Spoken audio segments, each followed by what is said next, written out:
It's the 130th meeting between the Green Bay Packers and the Chicago Bears. And oddly enough, both coaches participated in this rivalry as players. Forrest Gregg of the Packers played for Lombardi, and Mike Ditka of the Bears played for George Halas.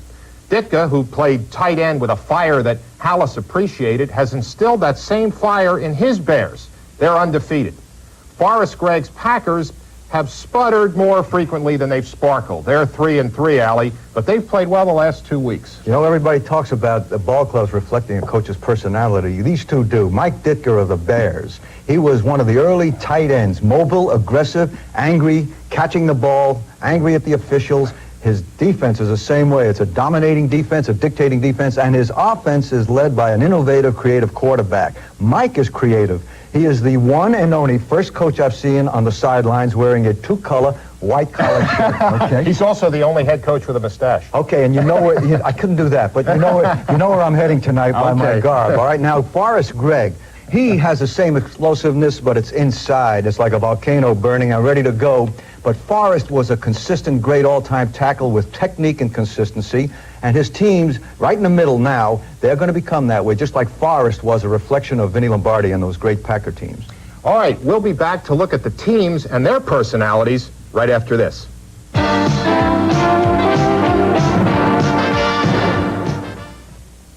A striking comparison at quarterback. A cocky young general and a battle-weary old pro. Allie, what did you think of Lynn Dickey's request to be benched last month? Completely out of character for a man that's been playing on two very bad knees all these years. And if I'm Forrest Gregg, my biggest problem has to be, what do I tell the rest of my ball club to retain his leadership image? Well, I doubt if Jim McMahon would ever request to be benched. He's a throwback to the early days of the NFL when men were men and the toughest played for the Chicago Bears. McMahon is the highest-rated quarterback in the NFC, but it's not his statistics. It's his style that's energized the Bears' offense. When he isn't banging helmets with offensive linemen after touchdowns, he's buying them dinner and drinks. This is no prima donna quarterback with the hairdryer in tow.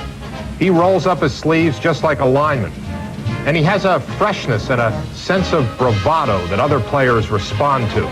For instance, against the Vikings in Week 3, with a sore knee and back, he came off the bench in the second half and threw 2 touchdowns on his first 2 plays to rally the Bears to a 33-24 victory. Just as you can chart the Bears' fortunes through McMahon, Allie, the performance of quarterback Lynn Dickey speaks volumes about the 1985 Packers. Well, okay, Steve, that's true. And right here now, he's up and down, just like the Packers have been. However, when he's able to stand up in there, I think he gives them a real good striking force with the pass.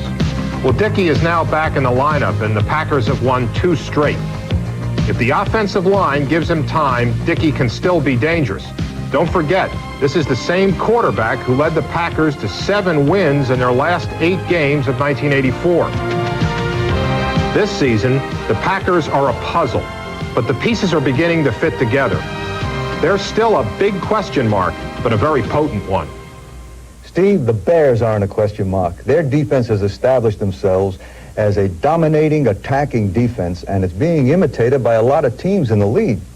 Like all things in life, we know that imitation is the best form of flattery, and more important, though, we know that it's the best proof of credibility. Well, this year the Bears' defense is getting help from its offense because they can take some risks now. They can go for an interception because they know that offense can come back and score. As a matter of fact, the Bears' offense has scored more points than any team in the NFL. You're talking about a prime contending ball club. Their defense keeps the points together, and that offense knows they can go out there with some high-risk plays and try to go get it.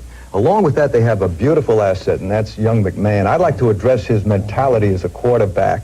When the camera comes in on him tonight, when he's over the center, look at those eyes. You can just sense he's saying, "Look out, fellas, I'm coming at you.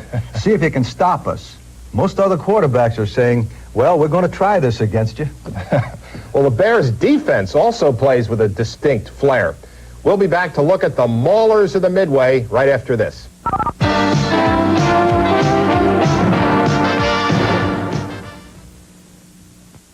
You remember when you were my age, Dad? Come on, Dad, you understand what I mean, right? It's my first car. It's your money, son. But if you want my advice, buy another Subaru. It's been good to us. Sure, Dad.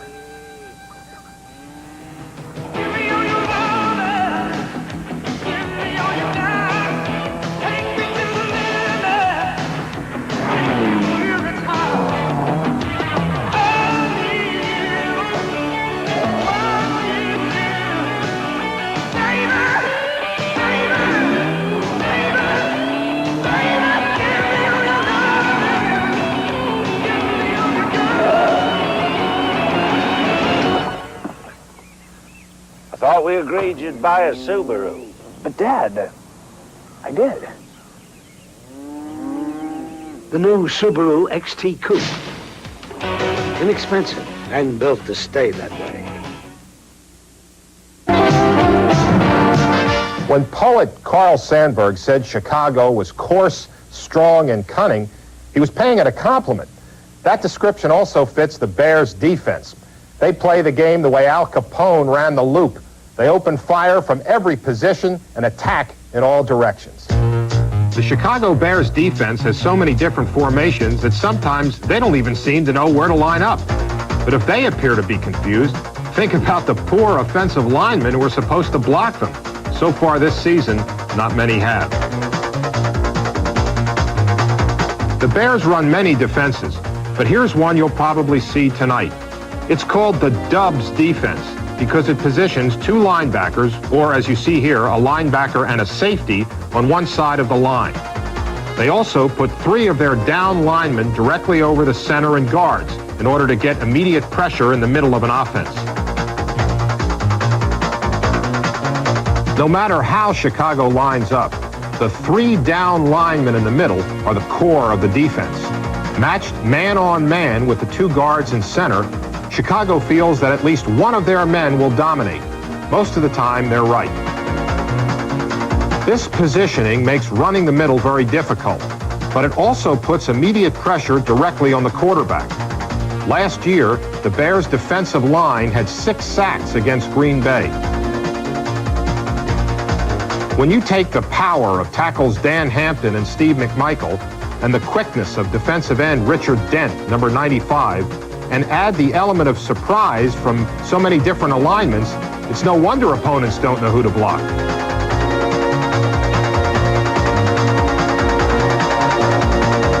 These constant man-on-man matchups also force cracks in an offense that the Bears can exploit. Against the Patriots, Richard Dent's outside rush and Dan Hampton's inside rush opened a gap. Outside linebacker Wilbur Marshall shot through it to the quarterback.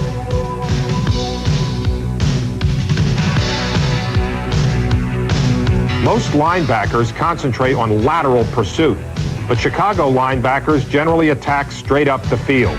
Here's Otis Wilson, number 55, stopping a play before it gets started. Joe Theismann of the Redskins said that you can't prepare for the Bears defense like anyone else because no one else does the things they do. He should know because his Redskins were one of Chicago's 6 victims so far this season. Tonight, it will be the Packers' turn to see if they can solve the riddle of the Bears' defense. The key matchup tonight is not an individual one, but a tactical one. How does the Green Bay offense match up against that all-out Bear pressure defense? The answer? A tightly organized game plan, both for passing and for run. Let's look at passing first. I think that's most important tonight. And one of the reasons is, if you take a look at the Bears, in a 28-team league on pass defense, they are 22nd. So that says to Dickey, hey, I might do a thing or two there. Okay, here we are. We've got the Bear defense, which shows anywhere from 3 to 8 people that can rush that offense. What the Packers must do is put their receivers into areas that could be much more vacant if there's a blitz going on in front of the defenders, and also allow Dickey to get the ball to the receiver. So we have James Lofton here as a wide receiver, number 80. He can run a 16-yard pattern and come right into the middle.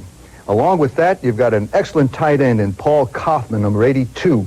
If there is blitz or whatever, he catches that ball in here at about 8 or 10 yards. And for the kicker, if you've got a lot of blitz going on, they can delay this back and send him in here at about 4 yards, and Dickey pops the ball. What he's accomplished is this. He's accomplished the ability to get the ball off to his receivers before those angry people get to him. And secondly, he's also able to get his receivers into the spaces that may be well left vacant by those Red Dog people. That's blitz, okay? Now, the Packers have shown an understanding on how to do this against other teams with blitz tactics, and we're going to take a look at that right now on film. To demonstrate the Packers' ability to handle blitz pressure here against the Vikings, we see Minnesota linebacker Dennis Johnson getting ready to blitz. When the ball is snapped, you will see Dickey fake a handoff to Eddie Lee Ivory, who is then in position to pick up the blitzing linebacker. This is an example of Dickey getting the ball to his receiver before any pass rusher can get to him. The receiver is James Lofton, who provides great pressure on any defensive secondary.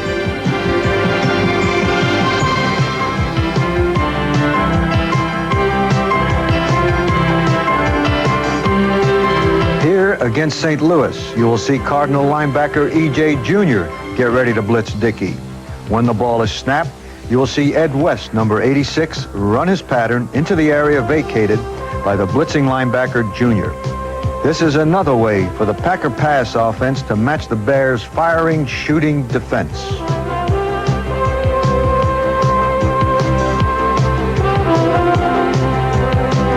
Another tactic that the Packers must employ against the Bears' pressure defense is to throw to the running backs. As you see here, Packer back Jesse Clark, number 33, will set on a slight delay before moving into a vacated area in the Bear defense. Once more, quick release before sack time and receiver in the short open space. If the Packers truly understand how to handle that Bear pressure defense, then tonight, along with Lofton and the running backs, look for tight end Paul Kaufman, number 82, to be an important factor. And we'll be right back with the other offensive tool on how to crack Chicago's defensive pressure machine.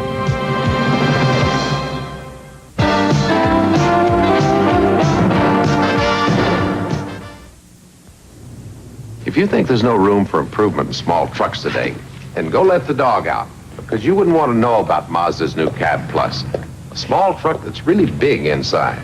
Introducing Mazda's all-new B2000 Cab Plus. One of the roomiest cabs in its class, includes room back here for 2 adults, plus unusual levels of quietness, ride, and handling. It's also the lowest priced extended cab truck by hundreds. You wouldn't know anybody who would want something this special, would you? Oh, that's great. When I needed a new chainsaw, I went right to a Poolin dealer. See, that Bear defense with its unorthodox alignment of people makes it very tough to run against. And they challenge you to pass. Those babies say, you've got to pass. The heck with that. You've got to have a percentage of running plays, specific running plays, to go against them. Well, Allie, that sets up a very obvious matchup. The Bears' #1 rated running defense against the Packers' running offense, which is often overlooked, but it's the 5th best in the NFL. Okay, but the answer is, remember what I said, specific type of running plays. The specific types, a dive, because there's an 8-man front. If you hit that dive, you might find a crack, or a dive with a back veering to a crack, or a counterplay that sets that defense in one position and then they get blockers. Now, if you do this, many times you're going to be stopped with a +1 or a +2 yard gain. However, if one of those 3 types of plays cracks that 8-man front... There are only 3 men in the secondary. And we're great at math, right? Right. 8 from 11 is 3, exactly. And you've got yourself a +20 or a +25. Now, the upcoming plays that the 49ers show, they had the understanding of what type plays to run. As you see here, 2 outside linebackers, Otis Wilson and Wilbur Marshall, are lined up next to each other on the same side. And safety Dave Durson is positioned in what is a standard linebacker spot. Watch 49er back Roger Craig take a step to his right and then go in a counter direction to his left, following his blocking convoy as they crack the Bear front wall.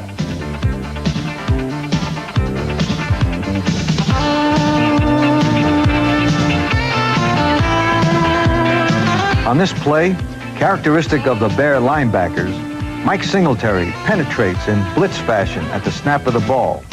However, as on the previous play, 49er Roger Craig steps right, and as his blocking convoy forms, he follows with the counter move to his left. He hits the crack. So long, Singletary. There goes Roger.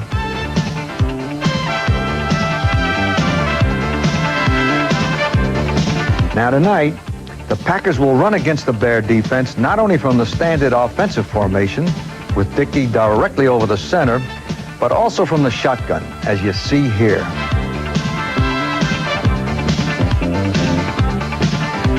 Here, against the Vikings defense, which is using a bear type of blitz tactic with a defensive back and linebacker, Dickey hands off to Eddie Lee Ivory on the maximum percentage running play to crack that blitzkrieg.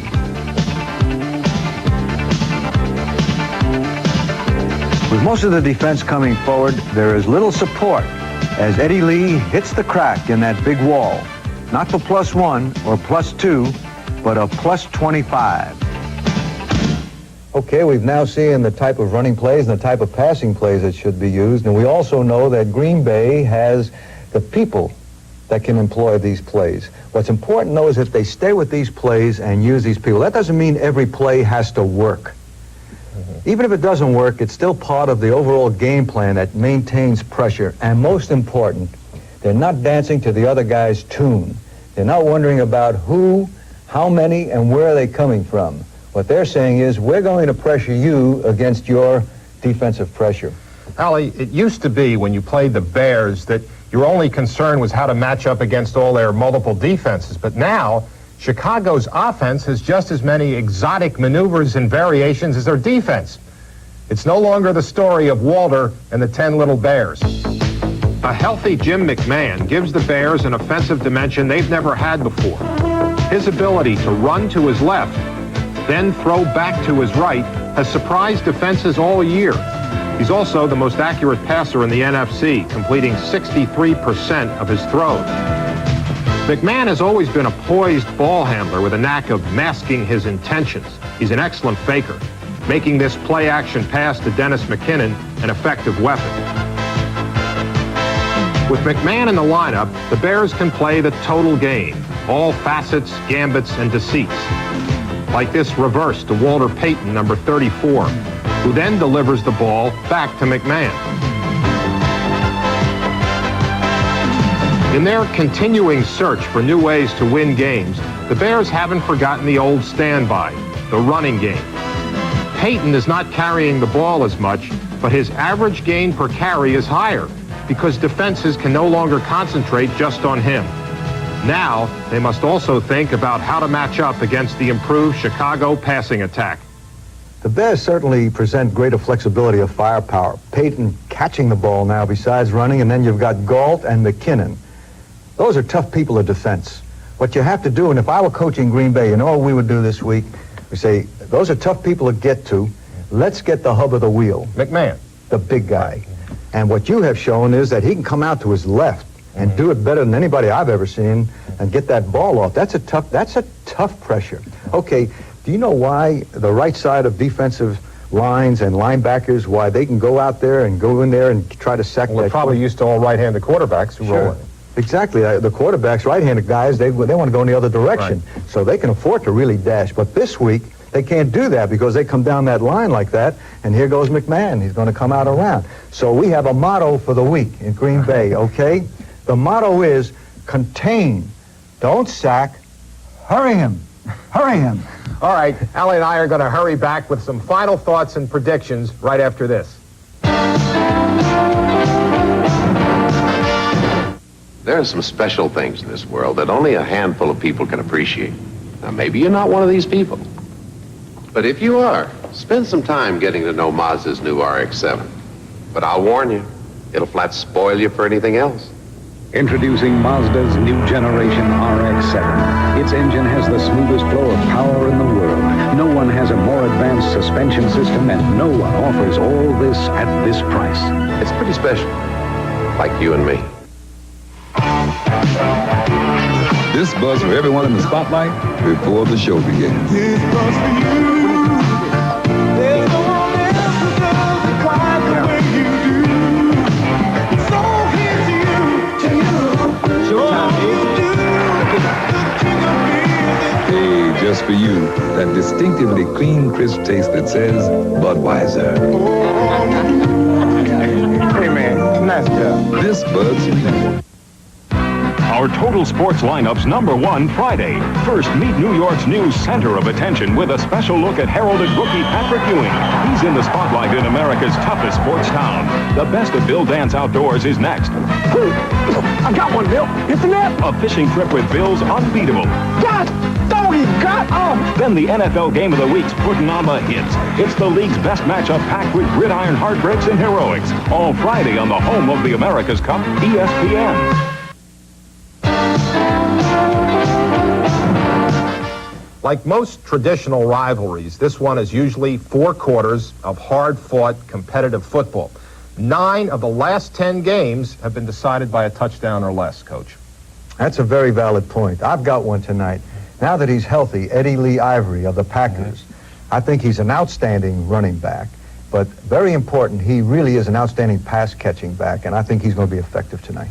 Well, Ali, the only problem the Bears have had this year, which you pointed out earlier, is defending against the pass. And if Dickey has time to throw, that flaw could be fatal because the Bears don't have the speed in that secondary to cover James Lofton and Phil Epps. Steve, it sounds like you are leaning towards the underdog Packers. I got that feeling, and I've got you first tonight. You're making me bat leadoff. Who do you like and why? Well, if you looked at the Packers a month ago, you would say this is a team that's ready to self-destruct. They seem, Allie, to be pulling in all different directions. But in looking at their footage over the past 2.5 weeks, 3 weeks, this is a team that's pulling together as one now. And I feel very uncomfortable picking against the Bears at home, but this seems to be a season of upsets and underdogs, and I'm going to go with the Packers tonight. Okay, and I feel the same about the Bears, though. Last year they were a little inconsistent. However, this year they smell it. And they've got the parts. It's the right mix of veteran players and the younger players. And my only reservation is if McMahon suddenly decides he can beat the world with anything he does and loses his judgment. That's what I mean. That's the only reservation. However, I'm going to temper that with what I think are real good football players on the Bears, and too many of them. And I'll pick them 31-14. It's another split decision between the coach and the young filmmaker, right? For Ali Sherman, I'm Steve Sable. See you next week on Monday Night Matchup. Monday Night Matchup was brought to you by Mazda, maker of the new generation RX-7, the 626, 323, and B2000 trucks. The more you look, the more you like Mazda value.